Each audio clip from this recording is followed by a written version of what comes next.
It was a sad day yesterday for democracy. It was really a sad day for democracy yesterday. हम में से किसी एक ने भी ये तस्वर नहीं किया था, जो आइन के वोट उठाते हैं, मुल्क के लिए जदोजहद करते हैं, कि किसी ऐसे बंदे का इंतखाब होगा, वो इमेंस पावर के ऑफिस में जाके पाकिस्तान जैसे एटमी क़ुव्वत के एटमी बटन उसके हाथ में दिया जाएगा, जिसके पास न पब्लिक मैंडेट हो और जो 4 दहाइयों से इक़्तिदार में रहे हों और वो 4 दहाइयाँ उनके इक़्तिदार के ज़ाती मुफादात की एक ज़िंदा दस्तावेज़ हो। यही था वो जो आपने कल देखा है। ये वही है जो दोनों बड़े आज हमें दर्स दे रहे हैं जमहूरियत की। नाना की सियासत वो दफन करके गया है, अभी अपने नाम के साथ भुट्टो का लफ्ज़ लगा कि भुट्टो नहीं बनता। नाना की सियासत कब की जा चुकी है, उनसे हिसाब मांग ले। वो हार कहां गए जो स्विस में पड़े थे? अपने हुकूमत की बात कर ले, उनसे पूछ ले, उनसे एक लफ्ज पूछे, उनसे एक लफ्ज पूछे। आप हुकूमत में आए, आप हुकूमत में आए, हुकूमत में आने के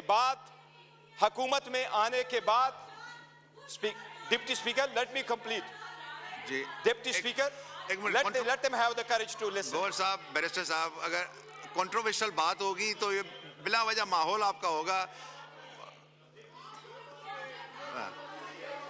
एक सेकंड के लिए फॉर्मर स्पीकर साहब हैं, फॉर्मर प्राइम मिनिस्टर हैं, राजा साहब का माइक खोलें प्लीज। एक second speaker, former prime minister हैं, फॉर्मर स्पीकर हैं, काम। अब एक सेकंड वो पॉइंट ऑफ ऑर्डर पे थे जी।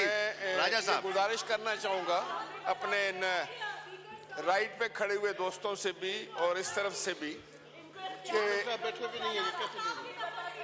देखिए शोर ना करें ऑनरेबल मेंबर प्लीज। जी राजा साहब, मैं ये गुजारिश करना चाह रहा। बैरिस्टर साहब आपकी टर्न है, इसके बाद।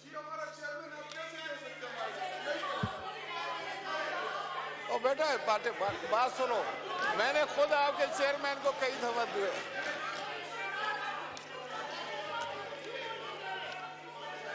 जी अगर आपने देखे इस तरीके से एडजर्न हो जाएगा, आपकी मर्जी है। अगर आप if you choose to adjourn the house then आप एक सेकंड बैठे, मैं आपको कंप्लीट करने दे रहा हूं। आप देखें, आप इस तरह चेयर को डिक्टेट करेंगे तो ये कहां हुआ हूं। आप सब जो खास तौर पे जो नए मेंबर्स है, मैं उनसे के साथ ये बात शेयर करना चाहूँगा कि जब आप नेशनल असेंबली में पहुँचते हो और उस एंट्रेंस से आप मेन एंट्रेंस से जब आप अंदर आते हो तो उसके ऊपर एक तख्ती लगा हुआ है। इस बिल्डिंग का जो फाउंडेशन स्टोन है, और इस फाउंडेशन स्टोन पे वो उस फाउंडेशन स्टोन शहीद जुल्फिकार अली भुट्टो ने लगाया।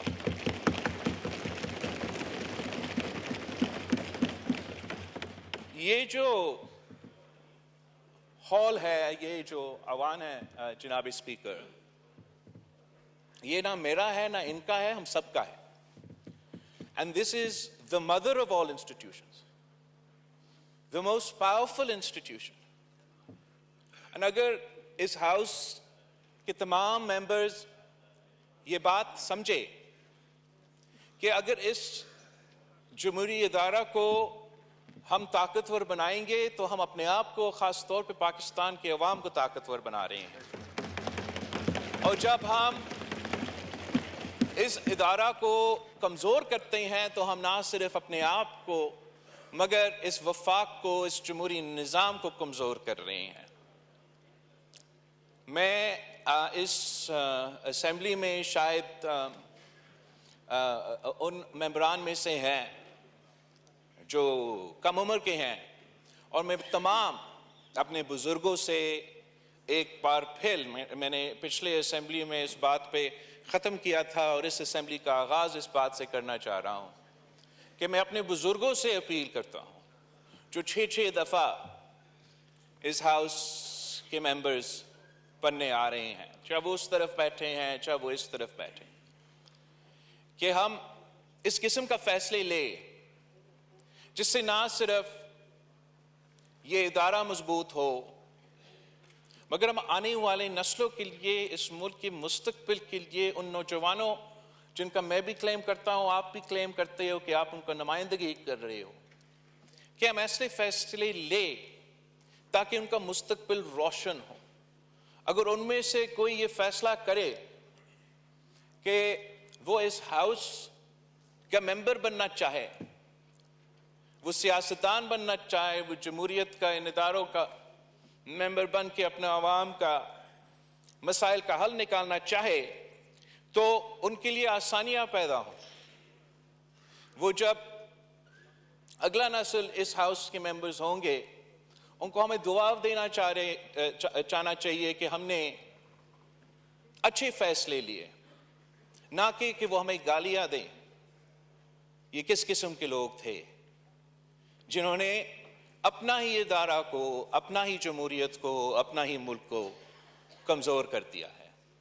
मुझे बहुत अफसोस हो रहा था कल जब, चाहे वो वज़ीर आज़म साहब का तकरीर हो या कायदे इस पे इख्तिलाफ का तकरीर हो, जिस तरीके से इस हाउस के मेंबरान यहाँ आके एहतजाज के नाम पे जो गालियां दे रहे थे एक दूसरे को, पाकिस्तान के अवाम ये सब कुछ देख के बहुत ही मायूस होंगे जनाब स्पीकर।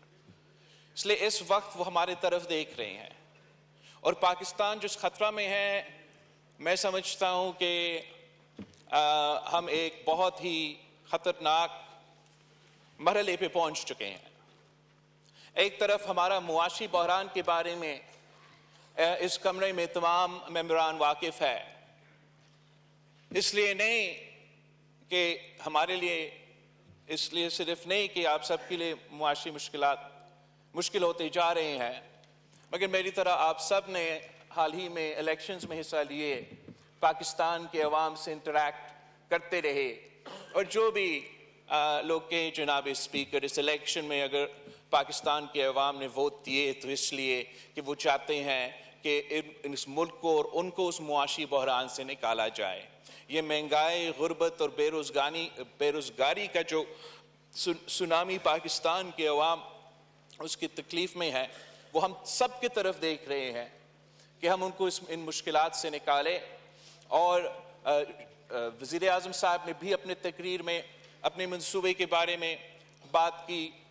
कायदे हिज़्ब इख्तिलाफ ने अपने मौक़िफ़ इन इश्यूज़ पे ज़रूर बात किया, मगर पाकिस्तान के अवाम को वो पॉइंट नहीं पहुंच सका।